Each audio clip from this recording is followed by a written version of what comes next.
recibir a nuestro siguiente invitado.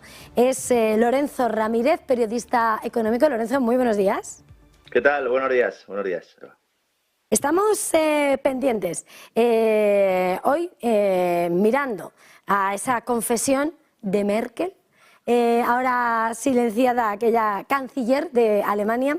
Los acuerdos de Minsk estaban diseñados para no cumplirse, mientras que la OTAN quería armar a Ucrania. ¿Qué se destila de esas palabras de la predecesora de Scholz? Bueno, Eva, unas palabras que yo supongo que la mayoría de nuestros amigos, de nuestra audiencia, pues a lo mejor desconocen, al menos en profundidad. Esto es una entrevista de la que nadie habla, por lo menos en Occidente. Se le hizo hace unos días a la ex canciller alemana Angela Merkel, en el semanario alemán Die Welt, en el que pues vuelve a confesar algo que ya dijo en su momento Poroshenko, pero no es lo mismo que lo diga Poroshenko que lo diga Merkel, y es que la OTAN nunca tuvo intención de cumplir esos acuerdos de Minsk de 2014, esos acuerdos que en teoría pues establecían un cierto statu quo de paz, ¿no?, en Ucrania respecto a bueno, pues las intenciones o las preferencias que podría tener Rusia, que siempre puso como condición que no se le pusieran ni armas nucleares ni que se pues ampliara ese paraguas de la OTAN alrededor de la frontera de Rusia. Se llegó a ese acuerdo de Minsk después del golpe de Estado, hay que recordar, del Maidán y también de esa anexión de Crimea por parte de Rusia. Ese es el statu quo que se rompió, que se ha roto, ¿no?, con esa invasión o con esa intervención rusa, mejor dicho, en la guerra civil de Ucrania. Y lo que dice Merkel es que en ningún momento por parte de la OTAN hubo una intención de lograr una paz, que lo único que se quería era ganar tiempo, y esto es muy importante para militarizar a Kiev, con la idea, pues eso, de ir acosando poco a poco, sobre todo a las regiones del Donbass, que al final esas regiones del Donbass, pues de alguna manera tenían que estar respaldadas por Rusia, ¿no?, atacando esas regiones, lo cual, bueno, pues hemos visto, ¿no?, cómo se ha ido produciendo en los últimos tiempos, ¿no? Admite Merkel que la paz nunca fue el objetivo para Occidente, algo que, insisto, no nos ha llegado a la mayoría de medios aquí en Europa ni en Estados Unidos. En Rusia se habla bastante de esto, pero claro, aquí tenemos otro problema añadido, y es que no podemos tener acceso, por lo menos por métodos y por medios convencionales, a la información rusa. De hecho, esto es algo que el propio Putin pues ha comentado. ¿Y esto por qué es importante? Bueno, es importante por muchos factores, porque nos ayuda a entender un poco lo que ha pasado en los últimos años, pero sobre todo para intentar atisbar qué puede ocurrir en el futuro, ¿no? Porque si se está hablando mucho de un posible acuerdo de paz, lo que ha dicho Putin es, dice, muy bien, nosotros nos podemos sentar y negociar, pero ¿qué garantías tenemos de que no va a ocurrir lo mismo que en 2014, ¿no? Y al mismo tiempo, bueno, pues vemos como hay un interés claro de que siga habiendo un suministro de dinero a Ucrania, suministro de dinero que no se puede hacer una trazabilidad completa. El Departamento de Estado de Estados Unidos está muy preocupado en estos momentos, está recurriendo, fíjate, al blockchain y a otros recursos tecnológicos para seguir la pista de los miles de millones de dólares que están llegando a Ucrania con ayuda militar y que no son capaces, insisto, de establecer dónde están ni dónde se encuentran, ¿no?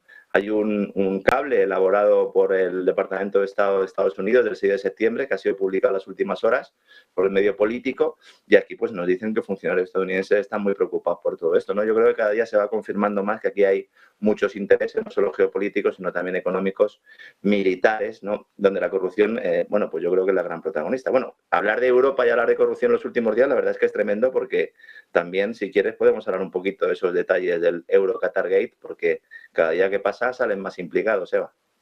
Por supuesto, si quieres podemos hablar de ello, porque como lo venimos contando y analizando contigo, de hecho, cómo es, además, ese alcance en todas las cabezas de Europa, incluso todavía en grandes puestos, y luego no tiene ninguna secuela.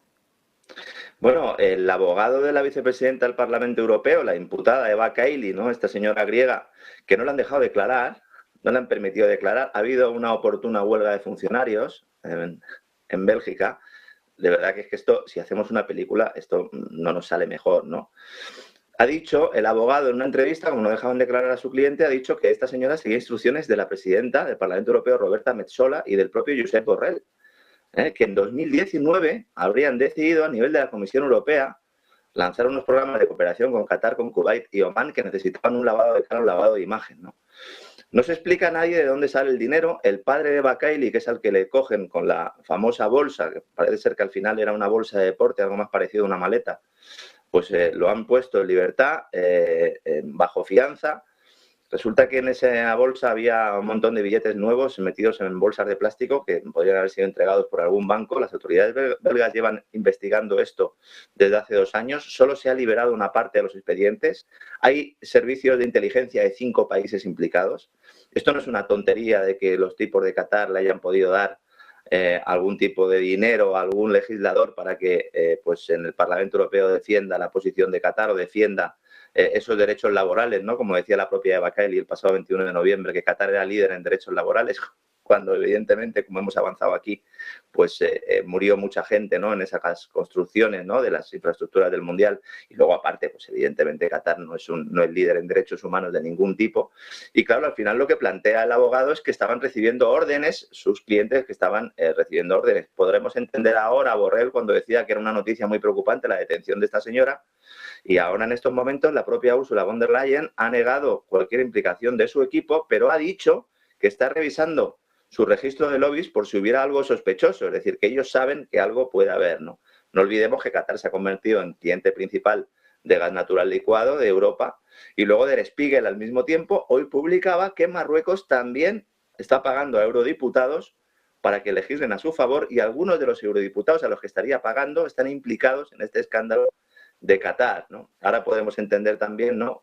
Pues ese acercamiento que se ha producido siempre entre Europa y Marruecos, que muchos atribuían, ¿no? A esa alianza OTAN, porque Marruecos es socio de Estados Unidos, pero que podría ir mucho más allá, ¿no? La verdad es que es tremendo todo esto y al mismo tiempo, en el día de hoy también conocemos que se está registrando la sede del partido de Macron en Francia en el marco de una investigación por posible financiación ilegal en la cual habría participado también la consultora McKinsey en las campañas presidenciales de Macron en 2017 y 2022.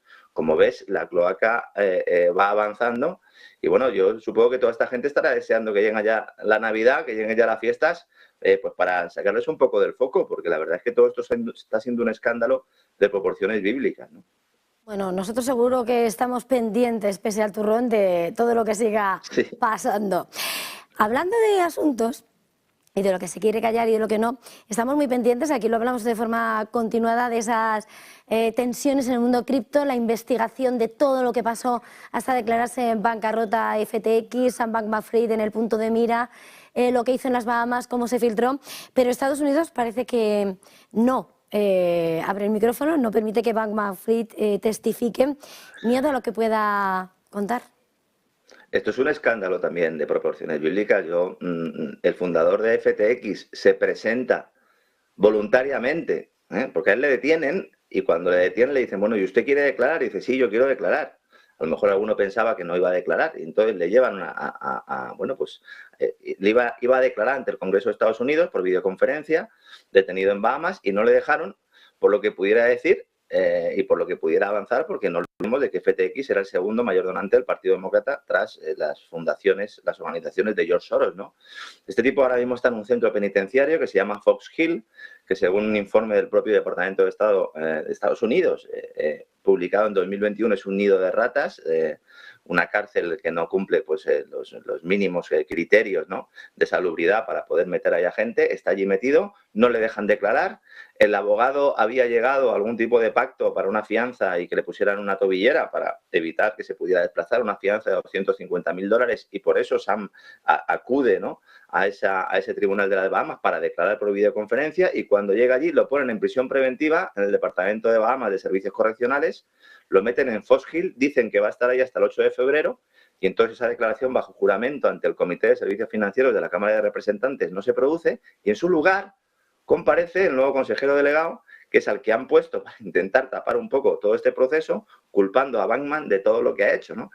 Esto cada día huele peor. Espero que no suceda como en otros casos, como el de Epstein o el de McAfee, que al final pues acaben suicidando a este hombre.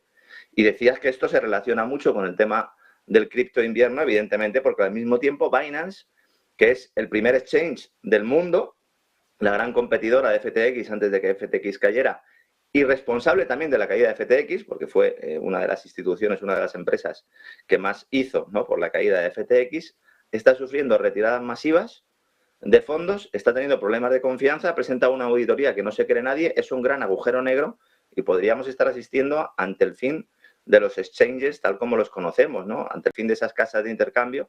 Y si se acaban los exchanges, de alguna manera las criptodivisas van a sufrir mucho porque el común de los mortales estaba adquiriendo sus criptodivisas a través de estas casas de intercambio, aunque siempre hemos recomendado a algunos que no se hiciera, porque es como ceder la tutela, la custodia de un bien que por definición esas criptos son anónimas, con lo cual la capacidad de ser sustraídas por este exchange si tiene las claves es muy elevada. Y desde luego, pues esto es un cripto invierno importante que servirá, como ya he explicado en otros programas, para introducir las divisas digitales de banca central, esas CBDCs, que son pues el caballo de Troya del crédito social, ¿no?, en Occidente. Y también, hablando de otros asuntos, Lorenzo, esta mañana, la mirada, tenemos que ponerla en la semana laboral planteada en 4 días. ¿Sería el caballo de Troya para reducir la jornada, pero de los funcionarios? Bueno, ese es el objetivo, ¿no? Y eso es lo que nos está contando. Ahora mismo el Gobierno, a través del Ministerio de Industria de Reyes Maroto, pues en la próxima semana ya va a convocar esas ayudas de 150.000 euros para las pequeñas y medianas empresas que decidan adoptar la semana laboral de 4 días. En realidad, las pequeñas y medianas empresas, igual que los autónomos, son los menos interesados precisamente en esa semana laboral de 4 días. Lo que más les interesaría es que el Gobierno pues hiciera algo porque se cumpliera la ley de morosidad, ¿no? Y que pues se realizaran los pagos cuando se tienen que hacer. La Administración Pública Española es la más morosa prácticamente de Europa, y luego además pues hay muchas pymes que sufren una mora, un retraso de los pagos por parte de grandes multinacionales que tampoco pagan en tiempo y forma, ¿no? Ahora se nos lanza esta idea de la semana laboral de 4 días, que no es algo español, también hay que decirlo. En Reino Unido también se ha lanzado un proyecto piloto que implicaría trabajar 4 días sin reducción de jornada, pero manteniendo el compromiso de la misma productividad. Y esta es la clave de lo que no se habla en España, ¿no? El tema de la productividad. Tenemos un informe del Banco de España muy reciente que nos indica que estamos en unos niveles de productividad propios de países subdesarrollados, y este es el elemento clave, ¿no? Porque para que todo el mundo salga ganando, tanto trabajadores como empresas, consumidores ya veríamos si sí o si no, sería conseguir hacer en 4 días el mismo trabajo que en 5. Eso implicaría que no afectara la productividad, pero claro, hay serias dudas en España, teniendo en cuenta que no somos capaces ni siquiera en 5 días hacer el trabajo de 4, ¿no? Sería al revés el asunto, ¿no? Entonces los autónomos se quedan fuera, las pymes se van a quedar fuera, aunque hay algunas que puedan intentar ir a esta especie de lotería navideña, y al final pues las grandes multinacionales que puedan hacerlo lo harán, y sobre todo, como bien dicen, las administraciones públicas a costa del contribuyente, que pagará vía impuestos, vía deuda y vía menos servicios públicos, ¿no? Porque al final la idea es que la administración, pues en lugar de trabajar en muchos lugares de lunes a viernes por la tarde o viernes a mediodía, pues al final tendremos una jornada de lunes a jueves, y cada vez será más difícil pues contactar con la administración, y se potenciarán todas esas vías telemáticas de acceso, que no hay que olvidar que están muy bien, que la relación telemática con la administración, pero que se deja fuera a personas mayores y hay una brecha digital importante. Hay muchas personas que no son capaces, ¿no?, de poder pues solicitar la pensión o ponerse en contacto con la administración, o directamente también personas desempleadas que a lo mejor pues no tienen un acceso a las nuevas tecnologías, o por lo menos un conocimiento de las mismas suficiente como para poder realizarlo. Al final todo esto forma parte de algo más grande, que es esa digitalización global de la economía, y que va a dejar fuera a mucha gente, ¿no? Y otros pues se van a beneficiar fundamentalmente trabajando menos, trabajando menos. Bueno, pues veremos a ver en qué queda todo este debate y esas decisiones. Lorenzo Ramírez, periodista económico, como siempre ha sido un verdadero placer acercarnos al día a día con tu análisis. Un placer, feliz jornada y hasta la próxima. Igualmente, un fuerte abrazo. Y nosotros pasan 8 minutos de las 10 de